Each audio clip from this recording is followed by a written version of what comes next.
Hi everyone, welcome back to another video, and today in this video we'll discuss about ceftriaxone. ठीक है। आज हम क्या करेंगे, सेफ्ट रिएक्शन के बारे में थोड़ा बहुत जानकारी लेंगे। सेफ्ट रिएक्शन का आज सिर्फ हमारा एक ओवरऑल लेक्चर होगा एंड आफ्टर दैट जो भी लेक्चर आएगा इसके रिगार्डिंग वो क्या होगा, इसके डिफरेंट जो टर्म होते हैं जैसे ब्लड स्ट्रीम इन्फेक्शन। ठीक है, बहुत लोगों को पता है, बहुत लोगों को पता भी नहीं है। ओस्टियोमाइलिटिस क्या है, तो ये हम क्या करेंगे धीरे धीरे जितने सारे टर्म हैं उनको कवर करेंगे। ठीक है। सेफ्ट्रिएक्सन बेसिकली क्या होता है, सेफ्ट्रिएक्सन एक एंटीबायोटिक होता है, पहले ये जान लीजिए। Ceftriaxone is a broad spectrum. Broad spectrum मतलब ये gram positive microorganism and gram negative microorganism के अगेंस्ट में ये इफेक्टिव है, इसीलिए ब्रॉड स्पेक्ट्रम। एंड दूसरी बात, ये थर्ड जनरेशन है। सबसे जो इम्पोर्टेंट चीज़ें हैं जो सेफ्ट्रिएक्सन के बारे में आपको पता होना चाहिए, ब्रॉड स्पेक्ट्रम एंटीबायोटिक है। ठीक है। दूसरा चीज़ आपको याद रखना है, ये थर्ड जनरेशन ऑफ एंटीबायोटिक है।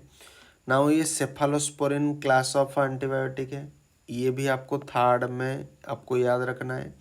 विथ बैक्टीरिसाइडल एक्टिविटी, मतलब ये बैक्टीरिया को पूरा किल कर देता है। ठीक है। नाउ इसका यूज क्या क्या है, तो पहला चीज़ जो है ब्लड स्ट्रीम इन्फेक्शन में सेफ्ट्रिएक्सन को हम यूज़ कर सकते हैं। बोन एंड जॉइंट इन्फेक्शन में हम इसे यूज़ कर सकते हैं।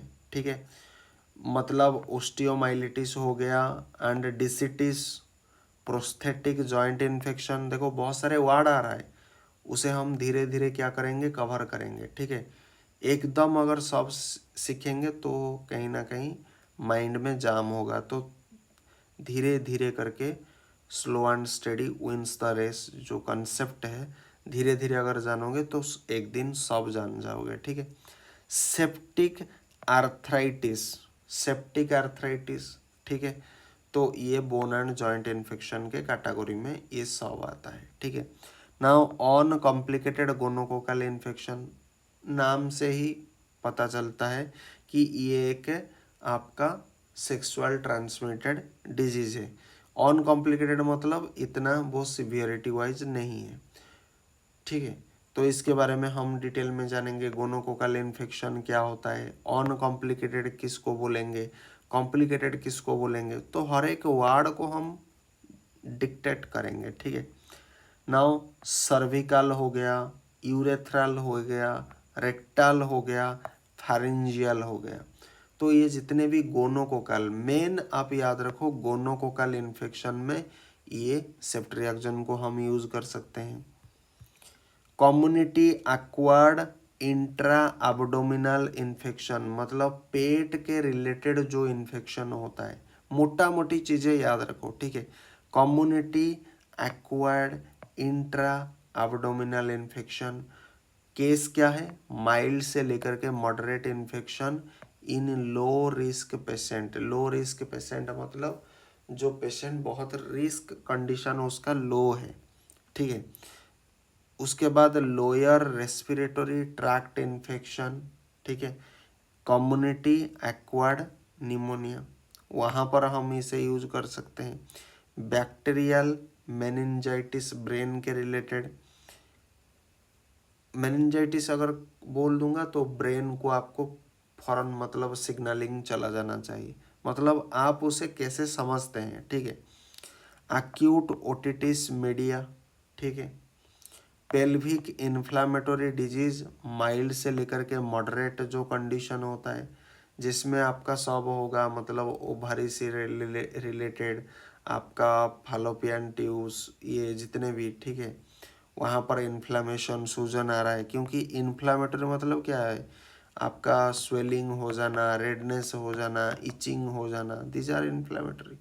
ठीक है। Skin and soft tissue infection, मतलब आपका स्किन हो गया, स्किन इन्फेक्शन में हम इसे यूज कर सकते हैं। सर्जिकल प्रोफाइलेक्सिस, सर्जरी के बाद में प्रोफाइलेक्सिस, क्यों सर्जरी होने के बाद हमें बहुत सारे डिजीज होने का खतरा है, ठीक है। तो उसके लिए हम क्या करेंगे, प्रोफाइलेक्सिस प्रतिषेधक रूप में हम इसे यूज करेंगे, ठीक है। तो कोलोरेक्टल, ठीक है, सर्जिकल प्रोफाइलेक्सिस में आपको याद रखना है कोलोरेक्टल। इस सारे टर्म को हम देखेंगे आगे चल करके ना। उसके बाद complicated urinary tract infection, complicated urinary tract infection including pyelonephritis, pyelonephritis इसमें भी आपका आ जाता है। नाउ एडल्ट डोसेज हम क्या देंगे, ठीक है। अच्छा, पहली बात, एडल्ट जो डोसेज होता है, एडल्ट डोसेज जनरली आप किसको मानते हो? एडल्ट डोसेज जनरली 19 ईयर या फिर 18 ईयर एंड उससे ऊपर की जितने भी एज होता है उसको हम क्या कहेंगे, एडल्ट डोसेज के अंदर आएगा, ठीक है। नाउ इसमें आपका क्या क्या आ जाएगा, ब्लड स्ट्रीम इन्फेक्शन होगा विथ ससेप्टेबल ऑर्गेनिज्म, ठीक है, विदाउट सीएनएस इन्वॉल्वमेंट, इसमें सीएनएस का इन्वॉल्वमेंट कुछ भी नहीं रहेगा। पैथोजन डायरेक्टेड थेरापी मतलब डिजीज के रिलेटेड आपका डिजीज कॉजिंग एजेंट जो होता है उसके हिसाब से आपका थेरापी होगा। तो route of drug administration IV रहेगा। कंडीशन क्या है, ब्लड स्ट्रीम इन्फेक्शन, सीधी बात इतना रखो। तो ब्लड स्ट्रीम इन्फेक्शन में 2 ग्राम ओडी हम डोज देते हैं, मतलब दिन में एक बार एट ए टाइम 2 ग्राम दिया जाता है। For patient with pneumococcal bacteria administer 2 gram every 12 hour, मतलब दिन में 2 बार दोगे। किस क्षेत्र में, अगर पेशेंट न्यूमोकोकल बैक्टीरिया पेशेंट है, ठीक है, तो उसे 2 ग्राम दोगे एवरी 12 घंटे में, तो दिन में कितना हो जाएगा, 4 ग्राम हो जाएगा। In combination with vancomycin until meningitis is rule out, जब तक आप मेनिंजाइटिस को रूल आउट नहीं करते हो तब तक, ठीक है। Now ceftriaxone may also be given as empiric therapy, देखो वर्ड आ गया एम्पिरिक थेरापी, तो ये भी हम डिस्कशन करेंगे अगले लेक्चर में।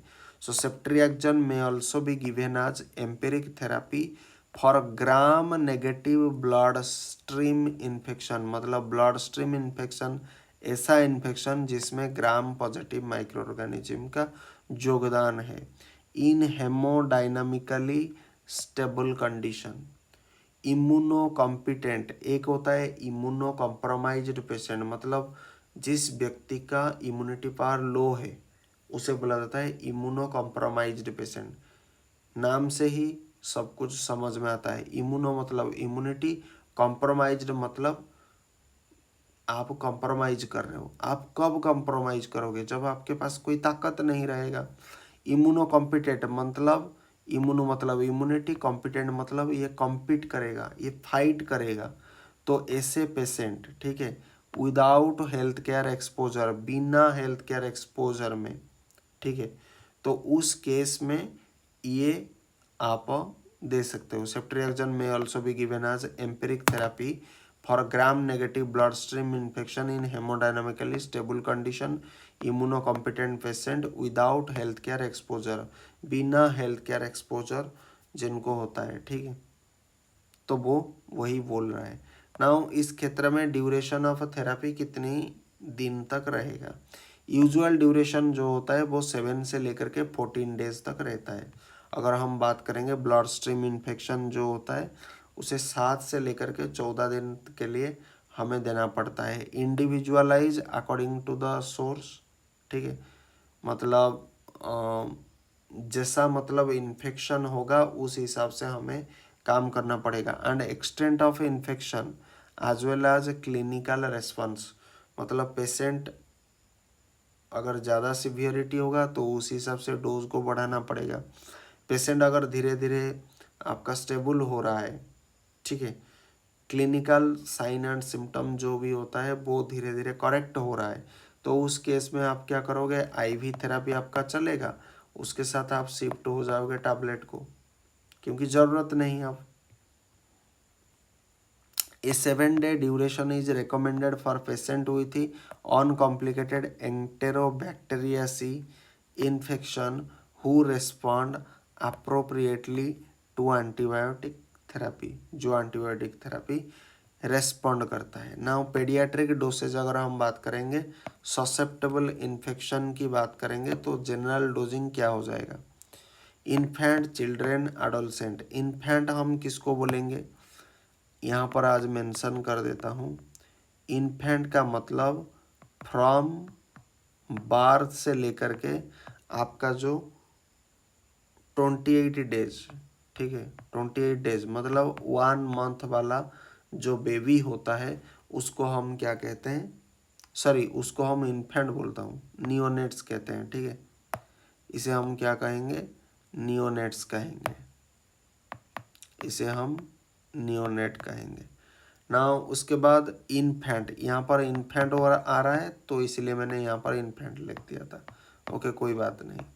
नाउ इन्फेंट जो होता है, इन्फेंट जनरली 1 मंथ से लेकर के 1 साल तक जो बेबी होता है उसको हम इन्फेंट कहेंगे। नाउ चिल्ड्रेन हम किस एज ग्रुप को कहेंगे? चिल्ड्रेन बेसिकली आपका 1 साल से लेकर के 12 साल तक जितने भी बच्चे हैं उन्हें हम क्या कहेंगे? चिल्ड्रेन कहेंगे। Sometimes it is divided into early childhood and आपका लेट चाइल्डहुड या फिर मिडिल चाइल्डहुड, ऐसे करके भी होता है, ठीक है। अर्ली चाइल्डहुड आपका वो 1 से लेकर के 5 साल, ठीक है। अगर हम ईयरली चाइल्डहुड की अगर बात करेंगे तो 1 से लेकर के 5 साल, एंड आपका जो मिडिल चाइल्डहुड ये जनरली 6 से लेकर के 12 साल, मतलब इसका 2 सब कैटेगरी हो गया। नाउ उसके बाद एडोलसेंट हम किसको समझेंगे? एडोलसेंट जो होता है वो जनरली आपका 13 से लेकर के 18 ईयर तक रहता है। 13 से लेकर के 18 ईयर जो बच्चा होगा उसको हम क्या कहेंगे? एडल्ट डोसेज कहेंगे, ठीक है। क्योंकि चिल्ड्रेन का एज कहाँ तक आता है? 12 साल तक। एंड एडोलसेंट का मतलब 13 साल से लेकर के 18 साल तक उम्र वाले जो बच्चे होते हैं उन्हें हम एडोलसेंट कहेंगे। Now route of drug administration आपका IMI भी हो जाएगा, ठीक है। एंड यहाँ पर माइल्ड से लेकर के मॉडरेट इन्फेक्शन में हम इसे यूज़ कर रहे हैं, तो हमें कितना देना पड़ेगा? ससेप्टेबल इन्फेक्शन अगर हो रहा है तो 50 से लेकर के 50 आपका मिनिमम डोज, 75 आपका मैक्सिमम डोज, ठीक है। तो 50 से लेकर के 75 mg kg पर डोज OD के हिसाब से हम देंगे। यहाँ पर देखो पर डोज मेंशन है, यहाँ पर डे मेंशन नहीं है, ठीक है। मैक्सिमम डोज हम कितना दे सकते हैं? 1000 mg पर डे के हिसाब से हम दे सकते हैं। नाउ सीवियर इन्फेक्शन की अगर हम बात करेंगे, जैसे कि मेनिंजाइटिस हो गया, पेनिसिलिन रेजिस्टेंट निमोकोकल निमोनिया, तो ये जितने भी हो गया तो इसको हम बोलते हैं सीवियर इन्फेक्शन। तो सीवियर इन्फेक्शन में 100 mg पर kg पर day divided every 12 to 24 hour, maximum dose आप दे सकते हो 4000 mg पर डे, मतलब 4 ग्राम पर डे आप मैक्सिमम दे सकते हो। नाउ उसकी बात करेंगे, इम्पोर्टेंट ब्रांड नेम कुछ जान लेते हैं, जैसे कि मोनोसेफ इंजेक्शन, ये अरिस्टो फार्मास्यूटिकल इसे बनाता है। नाउ जो देखो पेडियाट्रिक में ये जनरल 2 आ जाएंगे। 125 mg आपका क्वांटिटी कहाँ पर रहेगा? 2 ml में रहेगा। 250 mg 2 ml में रहेगा। 500 mg 2 ml में रहेगा। 500 mg 5 ml में भी रहेगा। 1000 mg आपका 5 ml रहेगा। 2000 mg 5 ml, 3000 mg 1 ml में रहेगा। नाउ जनरल कंसिडरेशन आपको क्या याद रखना है? डोंट को administered with calcium containing solution. कभी भी सेफ्ट्रिएक्सन को कैल्शियम कंटेनिंग जो सोल्यूशन होता है उसके साथ एडमिनिस्टर नहीं करने का है। Infuse as an intermittent infusion over 30 minutes, 30 minute तक हमें इन्फ्यूजन करना चाहिए। फॉर नियोनेट्स को एडमिनिस्टर्ड ओवर 60 मिनट, जितने भी नियोनेट होते हैं उनको 60 मिनट तक आपको देना चाहिए। For neonates administered over 60 minutes, ठीक है। नाउ ये हो गया कुछ बेसिक बात जो कि आपका सेफ्ट्रियाक्सन इंजेक्शन के ऊपर था। नाउ अपकमिंग लेक्चर में हम डिफरेंट वार्ड को एक्सप्लोर करेंगे एंड इसी ड्रग का बहुत सारे और भी मतलब लेक्चर है, जैसे कि आपका adverse drug reaction, Contra indication, warning and adult drug में बहुत सारे वेट आते हैं, ठीक है। तो अगले लेक्चर में मिलते हैं। Till then thank you. जय हिंद, वंदे मातरम। Thanks for watching.